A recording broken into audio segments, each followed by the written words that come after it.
Meus amados, vamos tentar terminar o texto de Hebreus. Amém? Hebreus 10, versículos 19 a 25. Hebreus 10, de 19 a 25. Vamos fazer essa leitura todos em uma só voz. Leamos. Tendo, pois, irmãos, intrepidez no Santo dos Santos, pelo sangue de Jesus. Pela altura, eu acho que poucos estão lendo. Então vamos ler todos, vamos acompanhar pela tela, todos juntos. Do início, por gentileza. Tendo, pois, irmãos, intrepidez para entrar no Santo dos Santos, pelo sangue de Jesus, pelo novo e vivo caminho que Ele nos consagrou pelo véu, isto é, pela sua carne, e tendo grande sacerdote sobre a casa de Deus, aproximemo-nos com sincero coração, em plena certeza de fé, purificado de má consciência e lavado o corpo com água pura.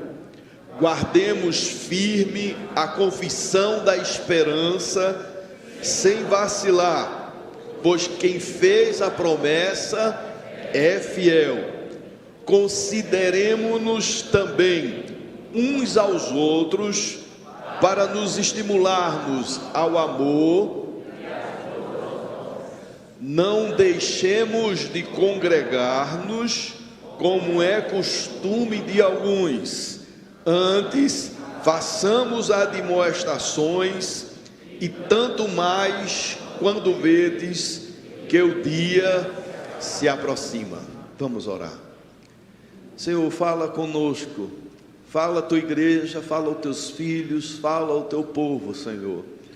Precisamos ouvir a tua voz, precisamos ser orientados pela tua palavra, exortados pela tua palavra, guiados pela tua palavra. Senhor, que o teu Espírito trabalhe nos nossos corações, para naquilo que nós estamos agindo da maneira contrária à tua vontade, todos nós venhamos nos submeter, nos quedar à tua vontade. Me enche, Senhor, com o Espírito Santo, para que eu possa pregar a tua palavra com fidelidade. Me enche, Senhor, para que eu possa pregar a tua palavra com unção. Visita, Senhor, o teu povo, e toda e qualquer tentativa de gerência do nosso inimigo caia por terra no nome do Senhor Jesus. Cobre-nos, cobre a todos que estão aqui com o precioso sangue do Cordeiro, e transforma a nossa vida mais e mais na semelhança de Jesus, pois nós oramos em nome do Senhor Jesus. Amém, Senhor, amém. Meus amados, no final do versículo 20, Deus nos revela em sua palavra que o dia se aproxima. O que é que Deus nos revela em sua palavra? O dia se aproxima. E essa afirmação se refere à segunda vinda de Jesus. A segunda vinda de Jesus é certa, ela vai acontecer, como nos dias de Noé, que foram avisados, que foram advertidos, mas ela aconteceu, porque Deus assim o havia revelado, ou assim havia decretado. Do mesmo jeito que aconteceu o dilúvio, vai acontecer a vinda do Senhor Jesus. Do mesmo jeito que ele foi assunto aos céus, disse os anjos, ele voltará segunda vez para buscar a sua igreja. A vinda de Jesus é certa. A vinda de Jesus será repentina, mesmo avisados. No período do tempo de Noé, as pessoas foram pegas de surpresa, mesmo sabendo o que iria acontecer, mas eles estavam vivendo a sua vida, casando, dando descasamento, fazendo festas e vivendo, simplesmente vivendo. E aí Deus abre as comportas dos céus e derrama o dilúvio, e eles foram pegos de surpresa. Mas, queridos, a vinda do Senhor é certa, será repentina, mas também é iminente. O Senhor está voltando. E eu gostaria que você afirmasse comigo: o Senhor está voltando. Todos juntos: o Senhor está voltando. A segunda vinda de Jesus é certa, será repentina e é iminente. Você precisa estar preparado. E a minha pergunta logo no início é: você está preparado para a vinda do Senhor Jesus? Ela é certa, ela será repentina e ela é iminente. Em qualquer momento o Senhor vai aparecer na sua glória celestial. Meus amados, agora, qual deve ser a nossa atitude diante da certeza e diante da revelação de Deus que a vinda do Senhor se aproxima? Qual deve ser a nossa atitude? Nós vamos ver 4 atitudes nesse texto sagrado. Já vimos 2. A primeira: nós devemos ter ousadia para entrar na presença de Deus. Qual é a primeira atitude que nós devemos ter diante da iminente vinda de Jesus? Devemos ter ousadia para entrar na presença de Deus. Vamos ler todos mais uma vez o versículo 19, e eu gostaria que todos participassem. Leamos: tendo, pois, irmãos, pelo sangue de Jesus. E eu quero repetir o que já falei por 2 vezes. Nós temos o privilégio de livremente entrarmos na presença de Deus, mas nós não devemos ter a ousadia de entrarmos em sua presença de qualquer jeito, de qualquer maneira. Nós temos esse privilégio de entrar em sua presença, mas não ouse entrar na presença do Senhor de qualquer maneira. Não ouse entrar na casa do Senhor de qualquer jeito. Esse lugar é separado para Deus, aqui é a casa do Senhor. Não ouse entrar nesse lugar de qualquer maneira. A palavra do Senhor nos diz: guarda o teu pé quando entrares na casa do Senhor. Meus amados, culto é coisa séria. Culto a Deus requer santa reverência. Culto a Deus requer respeito a Deus. Culto a Deus requer uma atitude de adoração. Portanto, queridos, temos ousadia de entrar na sua presença, mas não de qualquer jeito, de qualquer maneira. Qual deve ser a nossa atitude diante da revelação de que Jesus está voltando? Segunda atitude: nós devemos permanecer firmes na nova aliança. Devemos permanecer o que, amados? Firmes na nova aliança. Versículo 23, todos juntos: guardemos firme a confissão da esperança, sem vacilar, pois quem fez a promessa é fiel. Vamos repetir a parte final: pois quem fez a promessa é fiel.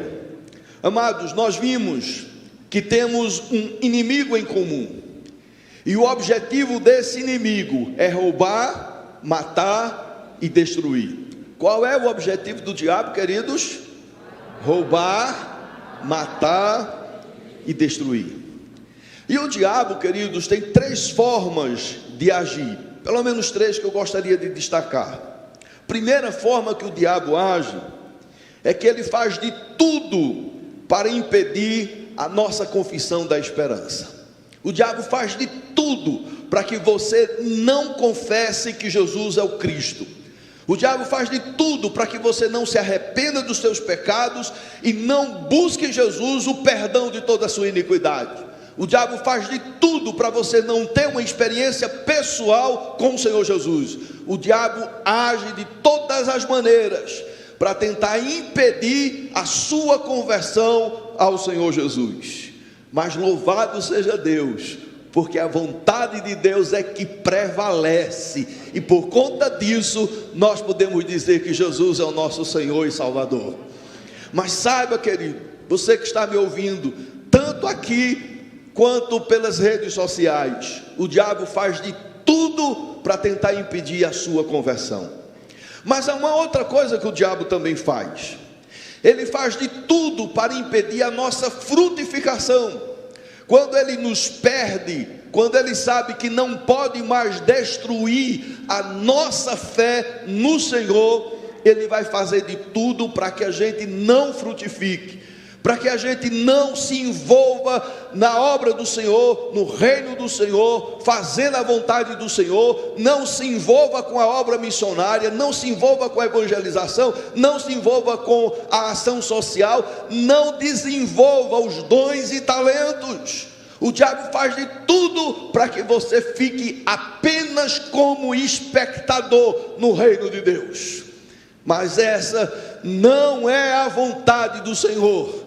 Que Deus te levante nessa noite para realizar a sua obra no santo compromisso com Ele. Mas há uma outra coisa, queridos, que o diabo também faz. Primeiro, faz de tudo para impedir a nossa conversão. Mas quando ele nos perde, ele vai fazer de tudo para evitar a nossa frutificação. Mas há uma outra coisa que ele faz. Ele faz de tudo para destruir a nossa comunhão com Deus. E eu pergunto a você, que já confessou a Jesus como o Cristo, como o Senhor e Salvador, como é que está a sua vida com Deus? Como é que está a sua comunhão com Deus? Saiba que o inimigo age de todas as formas para fazer com que você não tenha essa comunhão, não tenha essa intimidade, não tenha a alegria de estar na santa presença de Deus. O diabo faz de tudo para que você não se alimente da palavra. O diabo faz de tudo para que você não tenha uma vida de oração, de quebrantamento na sua presença. O diabo faz de tudo para que você não o louve, não adore ao Senhor Jesus. Ele age, queridos, com crueldade, sabe que nos perdeu, mas ele não quer que a nossa vida seja uma vida que agrade o coração de Deus. Meus queridos irmãos, nós vivemos em uma luta espiritual, nós vivemos numa batalha espiritual constante, e muitas vezes nós não estamos nos apercebendo dessa batalha. Nós estamos achando que as coisas estão acontecendo simplesmente por conta de uma questão natural, circunstancial, apenas as questões do mundo, da vida, é assim mesmo. Não, não é assim. Nós estamos numa batalha espiritual. Você está numa batalha espiritual, mas saiba de uma coisa: Deus já garantiu a vitória para você em Cristo Jesus. A vitória já é sua, a vitória já é nossa, e a vontade de Deus prevaleça na nossa vida, no nome do Senhor. Meus amados, a saída do povo de Israel do Egito ilustra muito bem essa luta espiritual. E eu quero lhe convidar, e os irmãos do Conecta, a abrir em Êxodo. E nos versículos, capítulo 5, versículo 1 e 2, nós vamos encontrar a primeira lição. Êxodo 5, versículo 1 e 2. Nessa saída do povo de Israel do Egito, nós aprendemos aqui sobre a luta espiritual, sobre a batalha espiritual, sobre as estratégias de Satanás. E a primeira coisa que aprendemos aqui é que o diabo não quer que sirvamos a Deus. Essa é uma lição importante. O que Faraó diz para Moisés é exatamente isso: não sirvam a Deus. Vamos ler os versículos 1 e 2 todos juntos. Depois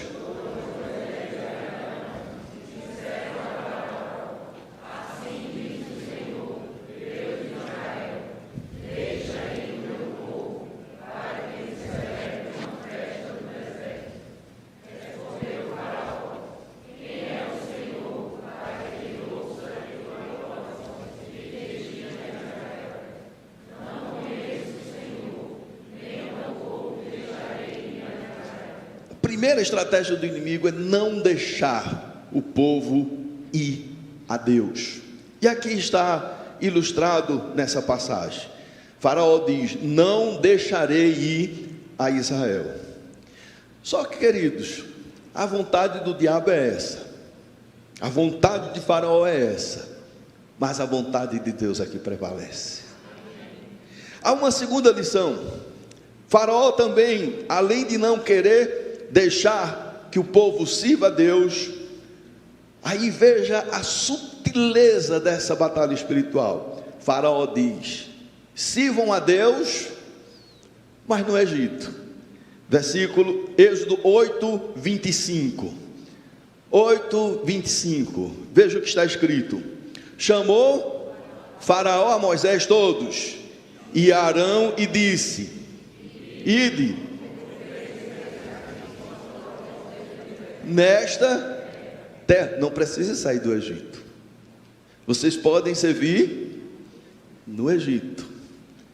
Meus amados, nós escutamos essa voz, muitos escutam essa voz. Primeiro, não precisa servir a Deus. Segundo, pode servir, mas sirvam no Egito, sem ruptura, sem nenhuma necessidade de romper com os costumes do Egito. Aqui mesmo, numa mistura. Não dá para misturar servir a Deus e andar no Egito. O povo do Senhor tem que sair do Egito em nome do Senhor Jesus. Mas aí vem uma outra batalha espiritual. E aí, a terceira lição está no versículo 28. Faraó diz: sirvam a Deus. Bom, já que vocês não querem servir no Egito, mas sirvam perto do Egito. Vamos ler? Então disse Faraó: deixar-vos-ei ir, para que ofereçais sacrifício ao Senhor vosso Deus no deserto. Somente que, saindo, não vade muito longe. E ainda diz de uma maneira maliciosa e hipócrita: orai por mim. Meus amados, essa tem sido uma estratégia do inimigo. Primeiro, não deixar ir. Quando ele perde a batalha, ele diz: não, vá, mas não saia do Egito. Bom, tem que sair do Egito, então saia, mas sirvam a Deus perto do Egito. Não vá longe. Às vezes, quando nós caminhamos na vida cristã, perdemos o primeiro amor. E nós perdemos o primeiro amor por muitos motivos. E um deles é que às vezes ouvimos o inimigo dizendo: não seja tão radical, não seja tão dedicado, não precisa disso tudo não. Você pode servir a Deus, mas sem muito compromisso, sem ir muito longe. Irmãos, o inimigo não quer que você se envolva de coração e com tudo que você tem na obra do Senhor. Quando ele nos perde, ele diz: está certo, vá, mas não vá muito longe não. Mas há uma quarta coisa que mostra essa batalha espiritual. No capítulo 10, versículos 9 e 11, o diabo também diz, Faraó também diz: sirvam a Deus só os homens. Vamos ler? Respondeu-lhe Moisés: haveremos de ir com os nossos jovens, com os nossos velhos, e com os filhos, e com as filhas, e com os rebanhos, e com os nossos gados. Havemos de ir, porque temos de celebrar festa ao Senhor. Versículo 11: não há de ser assim. Ide somente vós, os homens, e servir ao Senhor. Ide só os homens. As mulheres ficam no Egito, os jovens ficam no Egito, as crianças ficam no Egito, só os homens saem. É isso que o diabo quer, queridos, porque o diabo sabe qual é a importância das crianças de estarem na presença do Senhor, qual é a importância das mulheres em atuarem de acordo com seus dons e talentos, Qual a importância dos adolescentes e jovens se dedicarem ao Senhor em sua idade logo inicial, glorificando o nome do Senhor. Mas o diabo ainda tem uma outra estratégia. No versículo 24, Êxodo 10, 24, veja o que está escrito.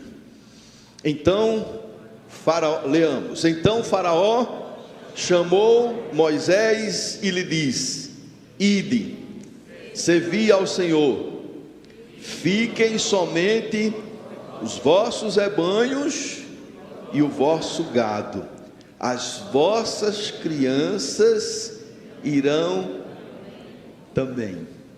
Percebem, queridos, o que o diabo diz aqui, o que Faraó propõe aqui? Vão, mas não leve os vossos rebanhos, não leve o vosso gado, não leve a vossa riqueza. Ele propõe que a gente sirva a Deus, mas sem nos envolver financeiramente, como se a instituição criada por Senhor, pelo Senhor, pudesse viver sem os recursos financeiros.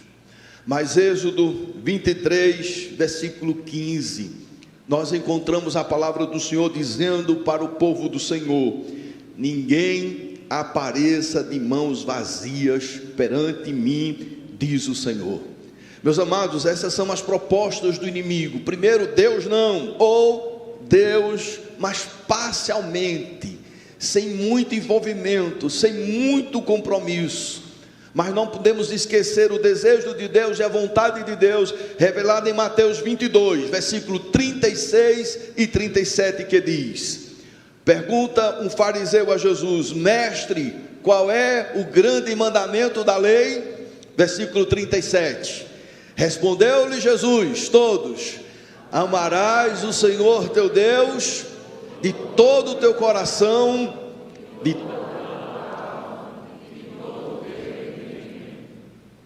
amar a Deus, queridos, com todo o nosso entendimento, com toda a nossa alma e com todo o nosso coração. Não é pela metade, não é parcialmente, mas o nosso compromisso com Deus, o nosso envolvimento com Deus deve ser completo, pleno. E isso me faz lembrar a atitude de Josué. Josué 24, 15. Leamos Josué 24, 15, que diz: porém, se vos parece mal servir ao Senhor, todos, escolhei hoje a quem se vais, se aos deuses a quem serviram vossos pais, que estavam da além do Eufrates, ou aos vossos deuses dos amorreus, em cuja terra habitais. Todos comigo: eu e minha casa serviremos ao Senhor. Nós não podemos, queridos, cair na artimanha dos engodos e enganos do inimigo, porque nós devemos servir ao Senhor com toda a nossa dedicação, para que o nome do Senhor seja glorificado. Nós vivemos em luta espiritual. O diabo age para roubar, matar e destruir, mas a ordem divina para mim e para você é: permaneça firme na confissão da esperança. Não se desvie nem para a direita nem para a esquerda. Mantenha a sua confissão sem vacilar. Não se envergonhe do evangelho do Senhor Jesus. Testemunhe da sua fé com firmeza, para que o nome do Senhor seja glorificado. Amados, os discípulos de Jesus informaram a ele que alguns seguidores estavam abandonando o caminho. Jesus então pergunta aos seus discípulos: e vós não quereis ir? Pedro responde: para onde iremos nós? Somente tu tens a palavra de vida. Para onde iremos nós, queridos? Somente Jesus tem a palavra da vida. O inimigo tenta de todas as maneiras impedir-nos de entregar a vida a Jesus. Quando ele nos perde, ele tenta de todas as maneiras fazer com que a gente não tenha uma vida de dedicação, de compromisso com o Senhor e com o seu reino. Mas eu quero chamar a sua atenção, queridos, para algo muito importante. Além do diabo, tem algo que tem um poder destruidor. Eu vou repetir. Além do diabo, tem algo que tem um poder destruidor, e isso é o escândalo. O escândalo tem um poder devastador, meus queridos irmãos. São duas lutas, duas batalhas que nós temos que enfrentar contra o diabo e diante dos escândalos. Vejamos o que está escrito em Mateus 18, versículos 6 e 7. Mateus 18, versículos 6 e 7. Leamos. Qualquer que fizer tropeçar a um destes pequeninos que crê em mim, melhor lhe fora que se lhe pendurasse ao pescoço uma grande pedra de moinho e fosse afogado na profundeza do mar. Ai do mundo por causa dos escândalos, porque é inevitável que venham escândalos, todos, mas ai do homem pelo qual vem o escândalo. O escândalo tem um poder devastador, destruidor. Tenha cuidado com a sua vida, meu irmão, em nome de Jesus. Tenha cuidado com a aparência do mal. Tenha cuidado com o conselho dos ímpios. Tenha cuidado com o caminho dos pecadores. Tenha cuidado com a roda dos escarnecedores. Coloque a sua vida no altar do Senhor, em nome de Jesus. Não brinque com o pecado. Não se avizinhe do pecado. Ele é destruidor.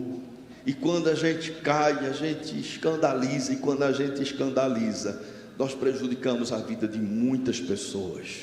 Mas eu quero dizer para os irmãos, não existe nenhum motivo pelo qual nós devemos nos escandalizar.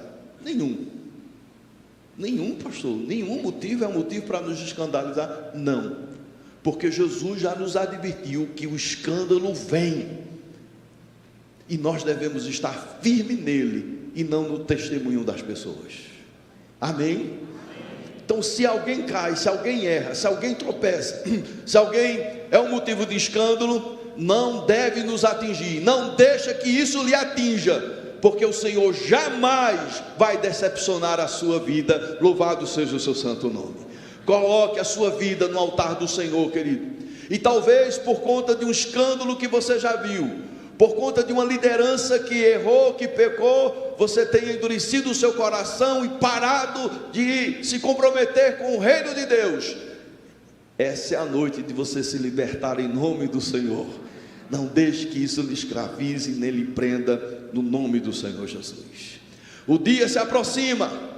Qual é a atitude que devemos ter? Primeiro, devemos ter ousadia para entrar na presença do Senhor. Segundo, devemos permanecer firme na nova aliança. Terceiro, devemos encorajar uns aos outros. Versículo 24, leamos todos juntos. Versículo 24. Consideremos-nos também para nos estimularmos ao amor e às boas obras. Nesse texto nós encontramos duas exortações. A primeira, nós devemos considerar nosso irmão em Cristo. O que é que nós devemos fazer, queridos? Considerar nosso irmão em Cristo. O que significa considerar o irmão? É ser atencioso, é respeitar, é valorizar, é ajudar o nosso irmão na fé. Mas às vezes, queridos, em vez de nós considerarmos, nós estamos desconsiderando. E nós desconsideramos quando temos atitudes que não agradam o coração de Deus.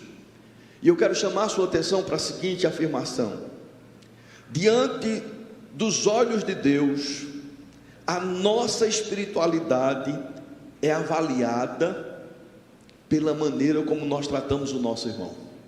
Eu vou repetir: diante dos olhos de Deus, a nossa espiritualidade é avaliada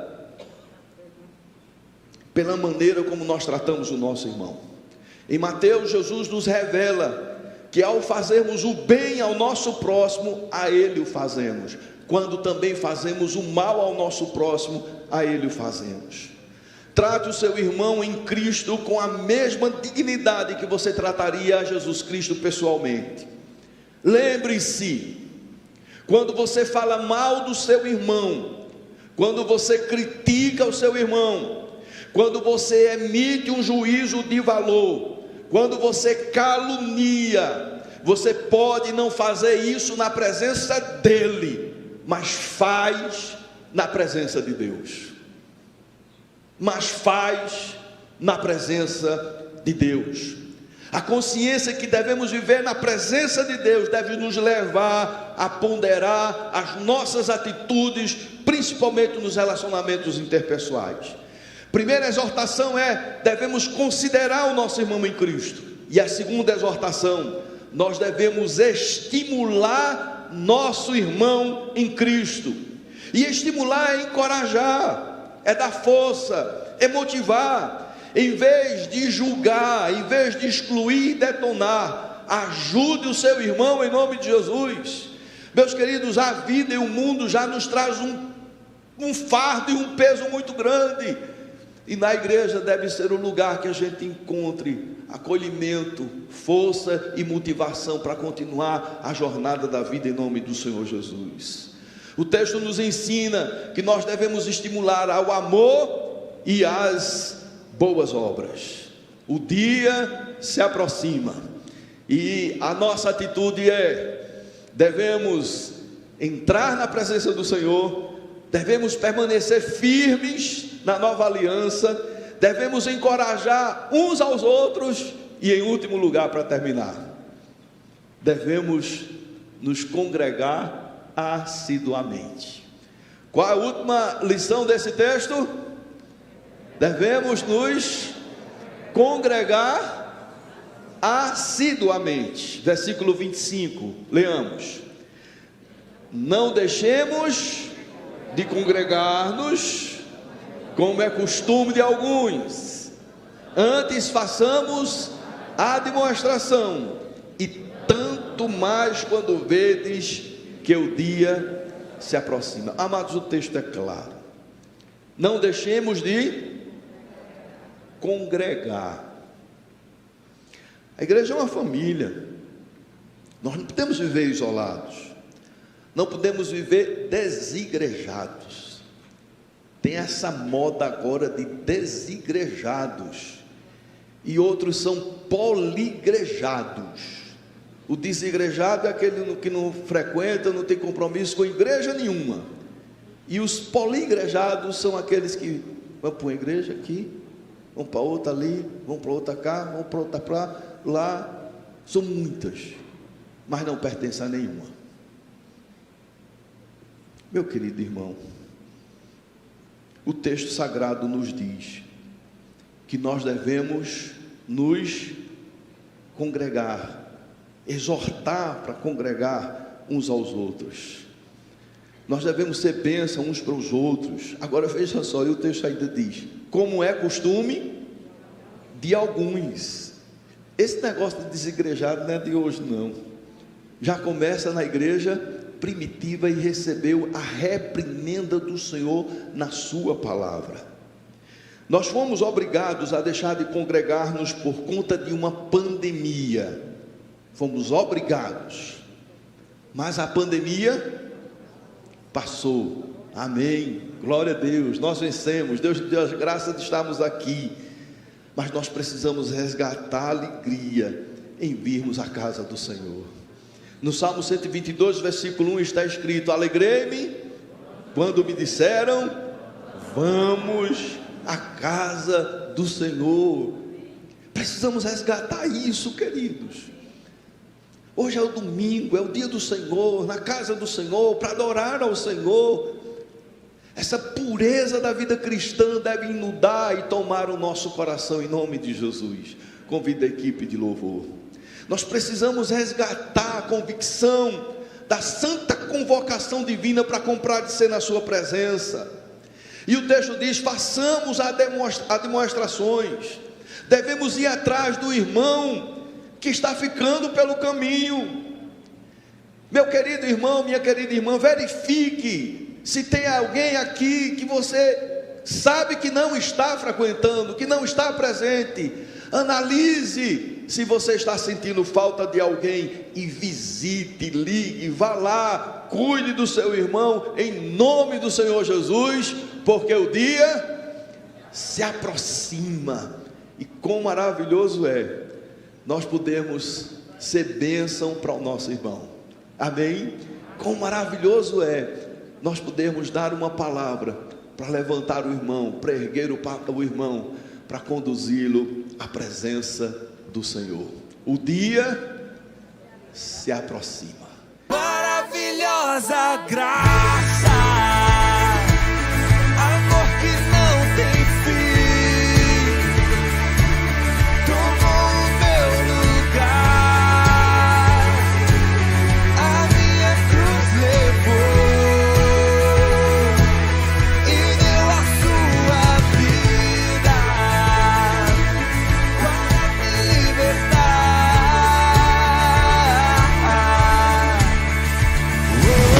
Jesus, eu canto pelo que fez por mim.